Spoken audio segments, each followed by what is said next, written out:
Today I wanted to begin with that question I left you with.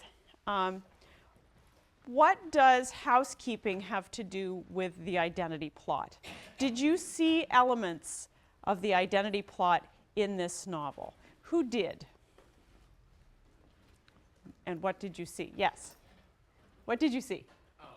Oh, now you have to make good. Yes.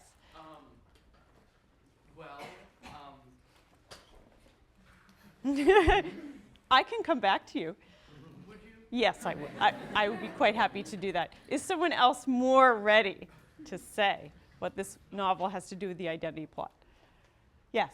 Well, outwardly speaking, Ruth struggles with her own identity and how to fit it into societal conceptions of what it means to be a normal person, have a home, and function in society.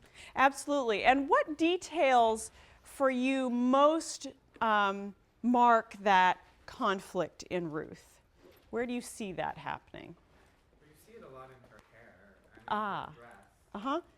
In her hair and her dress. Yes, so you see, by contrast with Ruth, you see Lucille doing a lot of work on her hair, trying to make clothes, becoming close with the home economics teacher, chiding Ruth for not looking normal when they walk down the street. So you really do see it in that dynamic, especially between the two sisters, and as you say, in clothes and hair. Where else do you see this?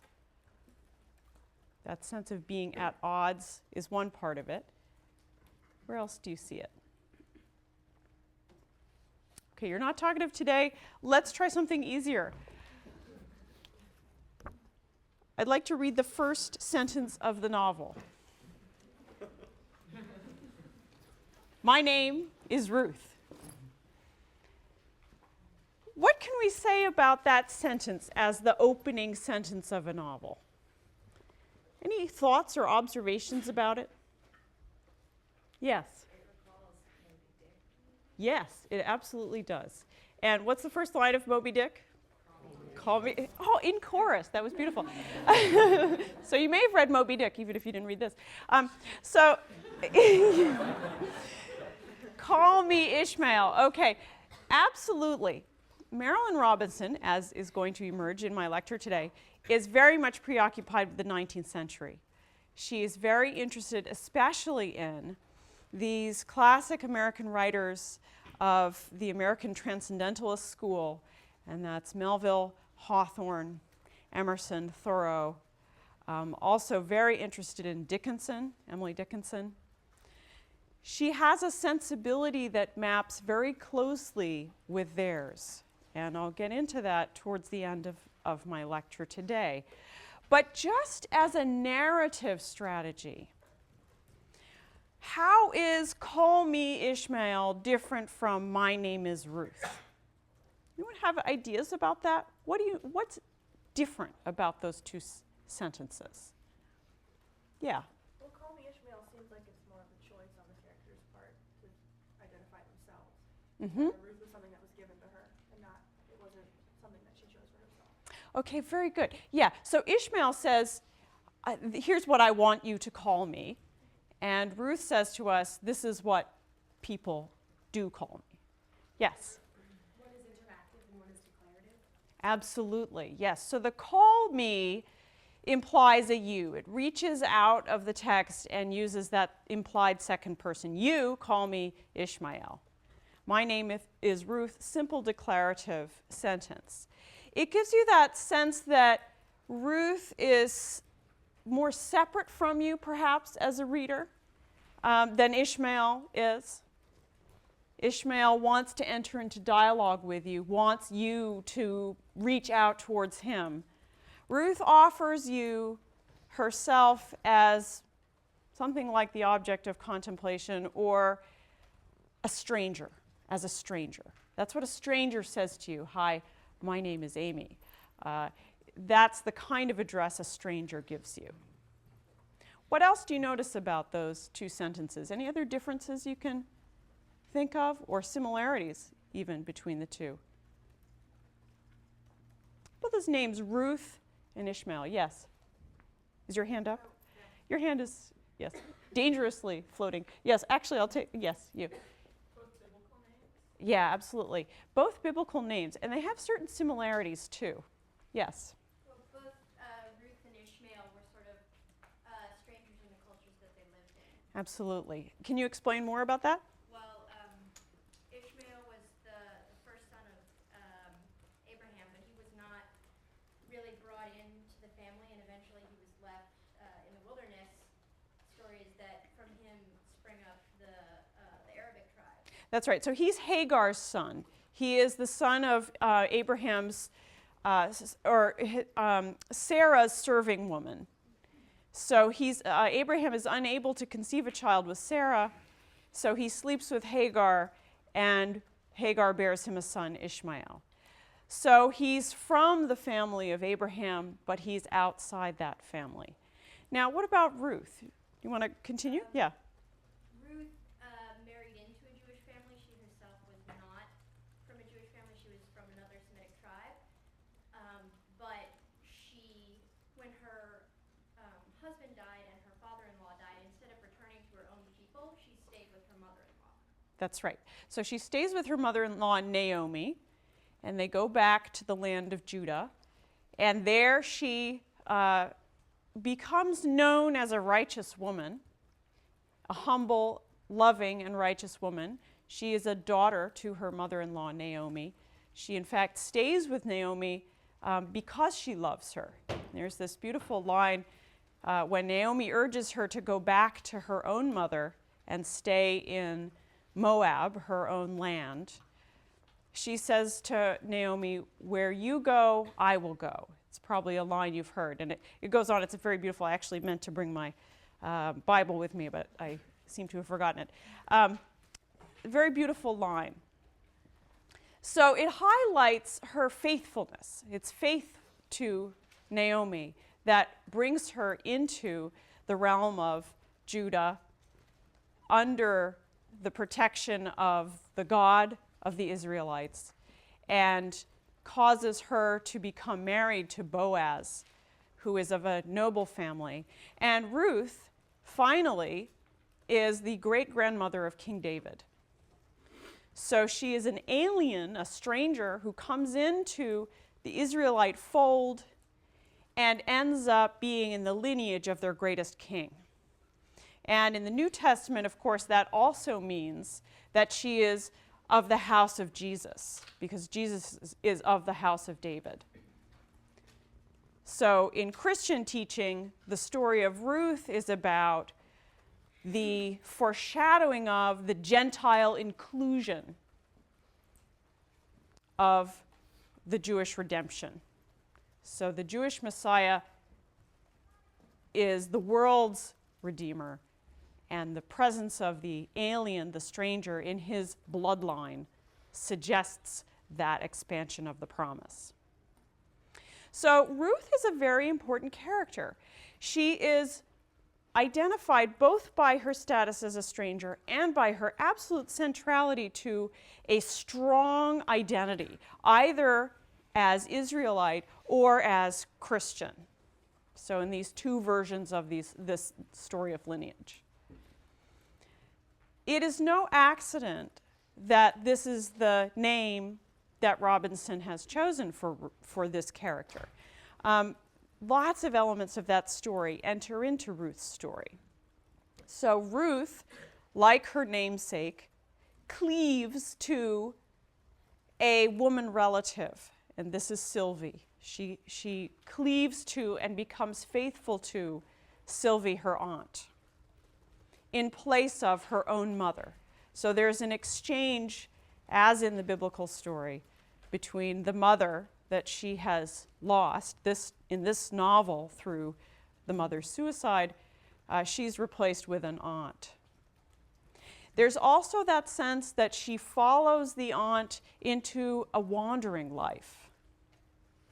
So in the biblical story, the wandering has a very clear end. It's a wandering back to the mother-in-law's land, back to Judah.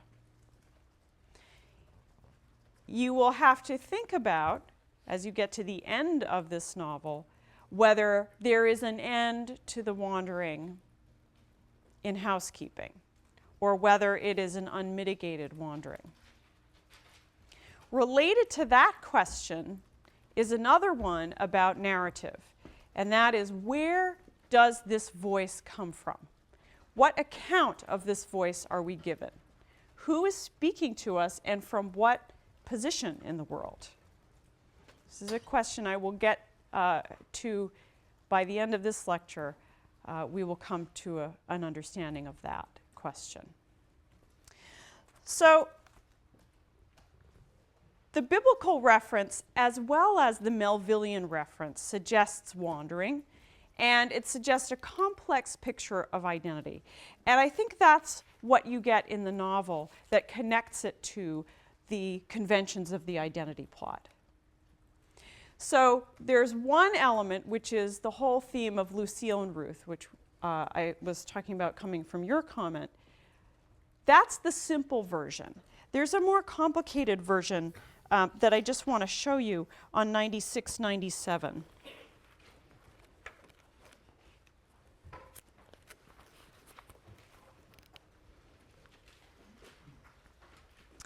This is when Lucille and Ruth are playing hooky from school. They've made their summer very long, starting it in March. I don't recommend this, by the way. And they are walking around by the railroad tracks, and they come upon some hobos. This is top of 96. We in our plaid dresses and Orlon sweaters and velveteen shoes, and they in their suit coats with the vestigial collars turned up and the lapels closed, might have been marooned survivors of some lost pleasure craft. We and they alone might have escaped the destruction of some sleek train. That's an Ishmael reference right there. Ishmael is the only person to escape the Pequod to come back and tell the story. So there's an element of that Melville reference right here, too. Some flying shuttle of business or commerce. Lucille and I might have been two of a numerous family, off to visit a grandmother in La Poille. And they might have been touring legislators or members of a dance band. Then our being there on a bitter morning in ruined and unsuitable clothes, wordlessly looking at the water, would be entirely understandable. As it was, I thought of telling them that our grandfather still lay in a train that had slid to the lake floor long before we were born. Perhaps we all awaited a resurrection. Perhaps we expected a train to leap out of the water, caboose foremost, as if in a movie run backward, and then to continue across the bridge. The passengers would arrive, sounder than they departed, accustomed to the depth, serene about the restoration to the light, disembarking at the station in Fingerbone with a calm that quieted the astonishment of friends. Say that this resurrection was general enough to include my grandmother and Helen, my mother. Say that Helen lifted our hair from our napes with her cold hands and gave us strawberries from her purse. Say that my grandmother pecked our brows with her whiskery lips, and then all of them went down the road to our house. My grandfather, youngish and high-pocketed, just outside their conversation like a difficult memory or a ghost. Then Lucille and I could run off to the woods, leaving them to talk of old times and make sandwiches for lunch and show each other snapshots. There's a lovely movement in that passage. So first she moves from a fantasy that would make the hobos and Lucille and Ruth part of comprehensible wholes, comprehensible social groups going to identifiable places, moving through spaces that made sense. So if they were legislators, members of a dance band, or the girls were part of some large family, if they were all on some pleasure craft, it would explain the inappropriateness of their clothes and how they were ruined if there had been a disaster. All these are ways of imagining a stable and socially legible identity for all the people in the scene, hobos and girls alike. Then it slips into this moment where the difference between Ruth and Lucille and the hobos is insisted upon when she says, I thought of telling them that our grandfather still lay in a train that had slid to the lake floor long before we were born. By turning to the hobos and in her mind addressing them, she pushes them further away from her and Lucille and begins to craft a distinction between them. They, Ruth and Lucille, are rooted in Fingerbone by the very weight of their family lying at the bottom of the lake. So it gives them a rootedness to the place that the hobos can't claim. The hobos' transience is highlighted by this imagined address to them. When she further dreams of the resurrection of the whole train, all the family at the bottom of the lake, it allows her to imagine herself and Lucille in this warm, coherent embrace in a more fulsome way. So the family then isn't just imagined to distinguish them from the hobos, but to imagine a more fully alive presence to her. A family that will restore her identity and her legibility to herself, not just to the hobos or the town. And I love this repeated structure, verbal structure, say, the proposition, say that Helen lifted our hair, a very intimate gesture. Say that my grandmother pecked our brows with her whiskery lips, so that it invites us into the sensual commerce of a family. And that's what she uses her imagination to do. But then how it ends, you can't miss this. Lucille and I could run off to the woods. The restoration of the family, the resurrection, is precisely what then will liberate them to do exactly what they're doing now, running off to the woods, being truant. So in this beautifully crafted passage, where we see Ruth's imagination moving from one fantasy to another, you see how the act of trying to restore her own legibility through this narrative, through that repeated say, the propositions, finally gets her back to where she was before.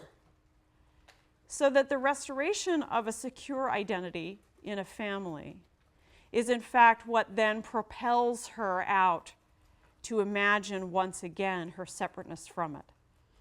So what Robinson gives us, I think, in this version, not so much in the story of Lucille and Ruth and the difference between the two of them, which parses the problem as being those who conform and can be legible to the world and those who are not and have to be separate from the social world. Lucille goes to the home economics teacher. Ruth goes with Sylvie. That's a very simple split. This passage, and the way Ruth's mind works, makes it much more complex, so that it's the identity that allows for the final alienation. The identity or the security in the family is what allows for the finding of one's separateness in the woods.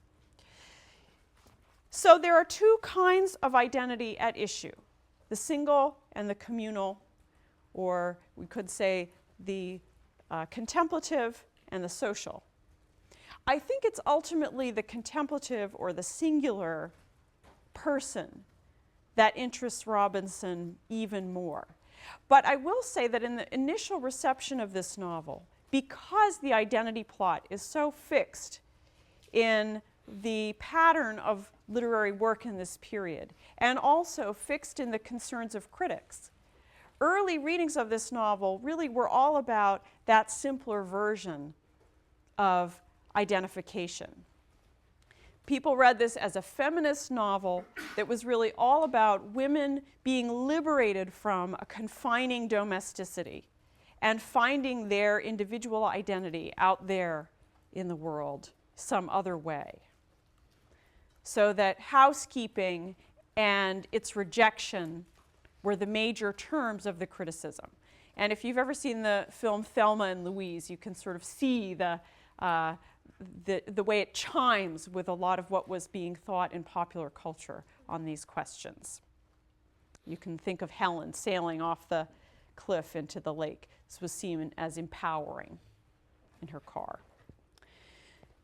It did not take long for readers of this novel to abandon that because of the predominance of the themes that I'm going to talk about next. And that's the question of how can you be a coherent person in this world? What does that look like? Ruth is very troubled by this quality. It comes, though, in tiny ways, like on 78 with other characters. Lucille, we are told, is caught cheating by her teacher on a test. Lucille was much too indifferent to school ever to be guilty of teaching, and it was only an evil fate that had prompted her to write Simón Bolívar and the girl in front of her to write Simón Bolívar, when the answer was obviously General Santa Anna. This was the only error either of them made, and so their papers were identical. Lucille was astonished to find that the teacher was so easily convinced of her guilt, so immovably persuaded of it, calling her up in front of the class and demanding that she account for the identical papers. Lucille writhed under this violation of her anonymity. What does it mean to call that instance a violation of her anonymity? Well, what's imagined here is that two minds, by some mysterious process, sort of melded with one another and produced the same answers, the exact identical exams. Lucille is so easy with the idea of that kind of melding that she is stunned by being called out, not as a violation of her honor, but as a violation of her anonymity. She wanted to be without name, essentially. That's what being anonymous means. You're without a name, you kind of blend in with the crowd. That's exactly what she was doing when her mind blended with that of the girl in front of her and they produced identical papers. It's a funny little logic. It's a tiny detail that you can see now rhyming with other details in the novel. If you think of the conversation between Lily and Nona, the two maiden aunts that take care of the girls for a while. That funny conversation on page 38, where essentially these are two women who have totally melded into each other. They say the same things. Their conversations are just the ritual assurance of a shared thread of thought. Someone filled the teapot. We're not even told which of them it is because you can't even really tell which it is. Children are hard for anybody. The Hartwick has always kept them out, and I understand that. I don't blame them. No, and it goes on. These are two people who, like Lucille and the girl in front of her, their minds have melded, this time by long habit, by long living together, and by their love for each other. It gets darker, though, on 105. It's hard, as it turns out, to maintain your separateness or to maintain a sense that you really are an entity as a person.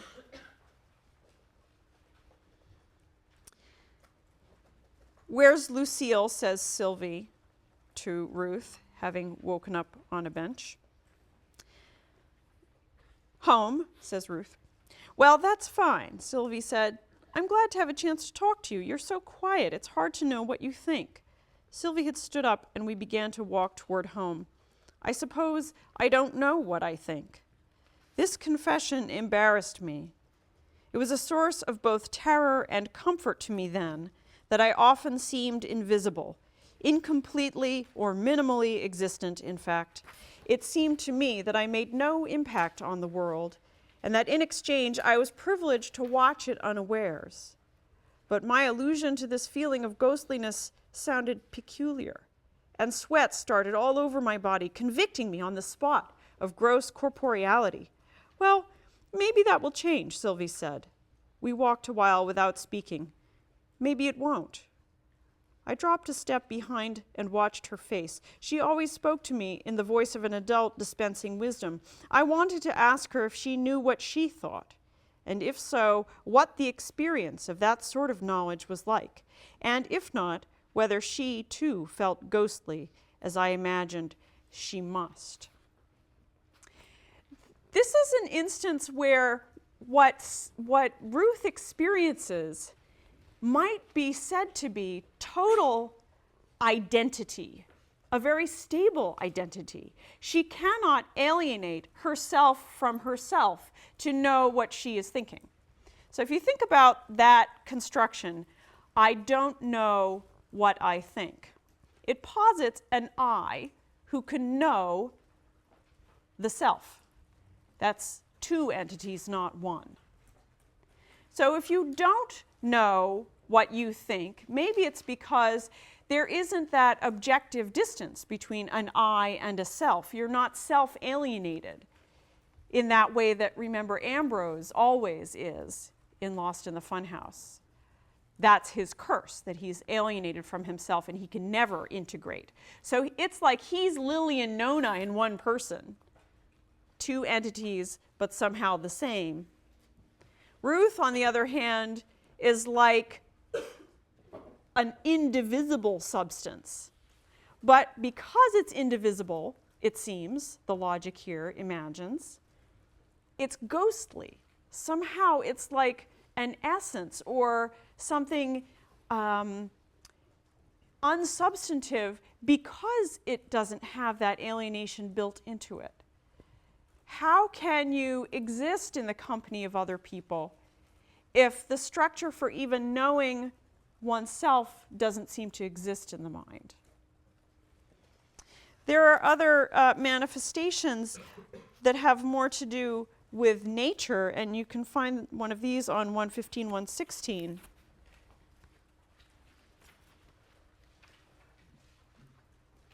The bottom of 115. This is when Lucille and Ruth spend the night outside. It's one of two very important moments when Ruth spends the night outside. Here's one with Lucille, and there'll be one right after the page where I asked you to stop for today with Sylvie. For a while she, Lucille, sang Mockingbird Hill, and then she sat down beside me in our ruined stronghold, never still, never accepting that all our human boundaries were overrun. Lucille would tell this story differently. She would say, I fell asleep, but I did not. I simply let the darkness in the sky become coextensive with the darkness in my skull and bowels and bones. Everything that falls upon the eye is apparition, a sheet dropped over the world's true workings. The nerves and the brain are tricked, and one is left with dreams that these specters loose their hands from ours and walk away. The curve of the back and the swing of the coat, so familiar as to imply that they should be permanent fixtures of the world, when in fact nothing is more perishable. Say that my mother was as tall as a man, and that she sometimes set me on her shoulders so that I could splash my hands in the cold leaves above our heads. Say that my grandmother sang in her throat while she sat on her bed and we laced up her big black shoes. Such details are merely accidental. Who could know but us? And since their thoughts were bent upon other ghosts than ours, other darknesses than we had seen, why must we be left, the survivors, picking among flotsam, among the small, unnoticed, unvalued clutter that was all that remained when they vanished, that only catastrophe made notable? Darkness is the only solvent.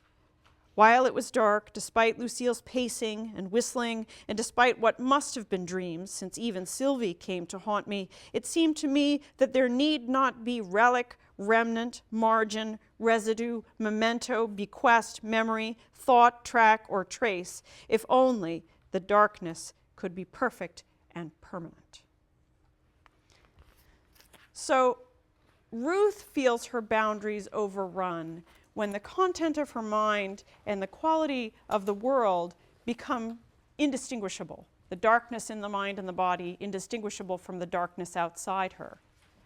And this is a positive condition for her, insofar as it seems to eliminate the need for things like memories, traces, remnants, that list that we're given. Now I'm going to talk much more about the question of loss on Wednesday. That's the theme for that lecture on this novel. So I'm going to leave that as something for you to think about. What is the status of loss in the novel? But for now, what I want to note is how the overrun boundaries of the self is imagined as redemptive. So the loss of identity as against some other outside thing, be it nature, another person, another piece of the community, another group, that is imagined not as a problem, but as something to be embraced. These observations about Ruth's permeability and the general permeability of persons one to another brings us back to that question that I asked a little while ago. Where does Ruth's voice come from? And here I want to note that language is imagined to be all mixed up with the material of the world. If you look on page 85, you can see one example of this.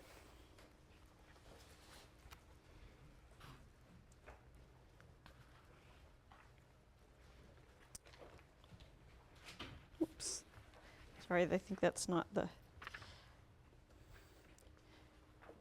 Sorry, yes, this is the one I want. I remember Sylvie walking through the house with a scarf tied around her hair, carrying a broom. Yet, this was the time that leaves began to gather in the corners. There were leaves that had been through the winter, some of them worn to a net of veins. There were scraps of paper among them, crisp and strained from their mingling in the cold brown liquors of decay and regeneration. And on these scraps, there were sometimes words. One read, "Powers meet," and another, which had been the flap of an envelope, had a penciled message in anonymous hand, "I think of you." Perhaps Sylvie, when she swept, took care not to molest them. Perhaps she sensed a Delphic niceness in the scattering of these leaves and paper, here and not elsewhere, thus and not otherwise. Words are all bound up in the material of the world, the stuff that gathers in the corners of a house. And moreover, they're words that are very evocative. Powers meet, as if somehow language and leaves meeting in the corner of a house signifies the various powers of the cosmos coming together. Powers meet. I think of you and its anonymity, its character as coming from an envelope flap, the kind of piece of paper that travels from one person to another, suggests a communicativeness, a general intent surrounding these pieces of matter, leaves and paper. So two things associated with language, the words themselves and also intention, gather around these debris. If that is true, we might also think of 126, the dictionary full of pressed flowers. It's another beautiful image. So Lucille has asked Ruth to look up pinking shears in the dictionary because she's trying to make her dress and she doesn't know what the pinking shears are that are called for in the pattern. And so she asks Ruth to look it up. Ruth finds pressed into the old dictionary flowers that her grandfather has gathered, all filed under their alphabetical name. And she is much more concerned with the flowers than she is with getting the definition of pinking shears. So here you have two visions of language. One, the pinking shears. Language, the hoard of words, is for identifying things so you can do practical tasks. And in this case, the practical task is Lucille's effort to blend in with the town. Ruth's conception of language is that it is a hoard of expressive gems or well, that's not a good way of putting it. It's a vocabulary of the world that includes not only words but also flowers. And that there are beauties of each, all in their place in this dictionary. So if language comes almost viscerally from nature, here we can see exactly how Robinson is in the realm of the 19th century, transcendentalists. And here I'm going to read you a little bit from Emerson's essay, Nature. This is what he says about being in the woods. Within these plantations of God, a decorum and sanctity reign, a perennial festival is dressed, and the guest sees not how he should tire of them in 1,000 years. In the woods, we return to reason and faith. There I feel that nothing can befall me in life, no disgrace, no calamity leaving me my eyes, which nature cannot repair. Standing on the bare ground, my head bathed by the blithe air and uplifted into infinite space, all mean egotism vanishes. I become a transparent eyeball. I am nothing. I see all. The currents of the universal being circulate through me. I am part or parcel of God. The name of the nearest friend sounds then foreign and accidental. To be brothers, to be acquaintances, master or servant, is then a trifle and a disturbance. I am the lover of uncontained and immortal beauty. In the wilderness I find something more dear and connate than in streets or villages. In the tranquil landscape, and especially in the distant line of the horizon, man beholds somewhat as beautiful as his own nature. So the transparent eyeball, I am nothing, I see all. That is the sense you get of Ruth's voice, that Ruth's voice is like the voice of that transparent eyeball. The difference between Emerson's vision and Robinson's, I think, is the way Robinson is willing to let the human environment, the built environment, the house, become part and parcel of that woodsy whole that Emerson so wants to immerse himself in. So the house is opened to leaves. Leaves are mixed up with pieces of paper with words. And so you get that sense of a creation that is saying something to this consciousness in the same way that Emerson imagines, but it can happen in a house. She embellishes this vision of a speaking material world. So Ruth's sense of self mirrors that, that fluidity that you get in the transparent eyeball. There is also something that you can see. Wait, hold on. I'm now trying to find my the page number that I need.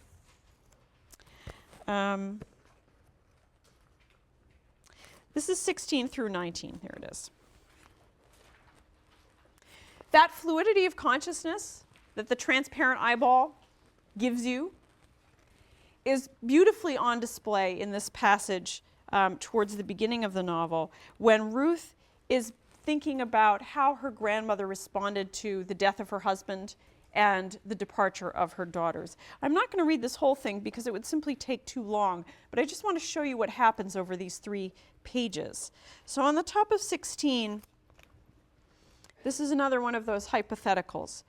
One day, my grandmother must have carried out a basket of sheets to hang in the spring sunlight, wearing her widow's black, performing the rituals of the ordinary as an act of faith. Say there were 2 or 3 inches of hard old snow on the ground, with earth here and there oozing through the broken places, and that there was warmth in the sunlight when the wind did not blow it all away. And say she stooped breathlessly in her corset to lift up a sodden sheet by its hems, and say that when she had pinned 3 corners to the lines, it began to billow and leap in her hands, to flutter and tremble and to glare with the light, and that the throes of the thing were as gleeful and strong as if a spirit were dancing in its cerements. That wind, she would say, because it pushed the skirts of her coat against her legs and made the strands of her hair fly. It came down the lake, and it smelled sweetly of snow and rankly of melting snow, and it called to mind the small, scarce, stemmy flowers that she and Edmund would walk half a day to pick. Did you catch that little transition there? Transition from propositions, say that this happened, say this is what my grandmother did and saw and smelled, to a seamless inhabitation through that free, indirect discourse. Ruth enters the mind of her grandmother and starts to inhabit her memories of her husband from long before the time when Ruth was born. We smell the wind with Ruth through the grandmother, and we know that it reminds her of the flowers that she and Edmund would pick. And then you get a long meditation of the most private thoughts that the grandmother has about her husband and what he's like in the springtime. And this is at the bottom of 17, and it concludes with this line. At such times, she's just imagined him as a primitive man rather than formal Edmund. At such times, he was as forgetful of her as he was of his suspenders and his Methodism, but all the same, it was then that she loved him best, as a soul all unaccompanied like her own. It's that soul all unaccompanied that most concerns Robinson as a writer. And here Ruth imagines a kind of free access to that other soul that is her grandmother. And if you look in the middle of 18, there's one of these amazing tense shifts. Ruth is going from meditating on her early widowhood as a memory to a time a little less far back, to the wake of her daughter's departures, the grandmother's grief at their departure. And now, that's the now referred to in the middle of 18. And now, to comfort herself, my grandmother would not reflect on the unkindness of her children, or of children in general. She had noticed many times always that her girls' faces were soft and serious and inward and still when she looked at them, just as they had been when they were small children, just as they were now when they were sleeping. If a friend was in the room, her daughters would watch his or her face intently and tease or soothe or banter, and any one of them could gauge and respond to the finest changes of expression or tone, even Sylvie, if she chose to. But it did not occur to them to suit their words and manners to her looks, and she did not want them to. In fact, she was often prompted or restrained by the thought of saving this unconsciousness of theirs. She was then a magisterial woman, not only because of her height and her large, sharp face, not only because of her upbringing, but also because it suited her purpose, to be what she seemed to be, so that her children would never be startled or surprised, and to take on all the postures and vestments of matron, to differentiate her life from theirs, so that her children would never feel intruded upon. She's careful to guard their separateness. And then you get this wonderful meditation, quite mysterious, and I don't actually have a full account of it, why the grandmother finding the potatoes in the garden comes to be a moment of revelation. Maybe this is something you can think about. Why is it that specifically, that detail, that Robinson chooses to make a moment of epiphany when the grandmother says, "What have I seen? What have I seen? The earth and the sky and the garden not as they always are." And she saw her daughters' faces not as they always were or as other people's were. And she was quiet and aloof and watchful, not to startle the strangeness away. She had never taught them to be kind to her. So in that 3-page passage, Ruth's voice inhabits her grandmother's mind at widely varied moments in the grandmother's life, important, extremely intimate moments, even this strange moment of epiphany in the garden. No one's anywhere near around. It's a very mysterious kind of epiphany. Who knows really what it means? And yet Ruth can tell us about it. Robinson has described her writerly project as giving us access to the kinds of things that people would say if they could. And I just want to read you this quotation from Robinson. One of the primary mistakes people make is to take people's spoken language to be equivalent to the level of their thinking. I think it's one of the oddest errors. What she takes herself to be doing is to be providing for Ruth's mind a language that can match the flexibility of this young person's consciousness, its range, its permeability, and also, in that very supple voice, to be her identity. So the voice becomes who Ruth is. So no matter how far she ranges across her boundaries of person, no matter how indistinct the darkness in her mind is from the darkness outside her body, that voice can still be heard. And it can still be identified as hers, even as it ranges in and out of her grandmother's thoughts, in and out of Sylvie's thoughts, in and out of Lucille's thoughts, in and out of her mother's thoughts. So that, in the end, is what constitutes something like identity in this novel. Now, on Wednesday, in the very short time I will have, I'll talk about what that voice has to do with the question of loss, which haunts this novel in every sentence, as I'm sure you've noticed. Very elegiac sense to this novel. So I'm going to reconcile this argument that I've made today with an analysis of what that is doing in the novel.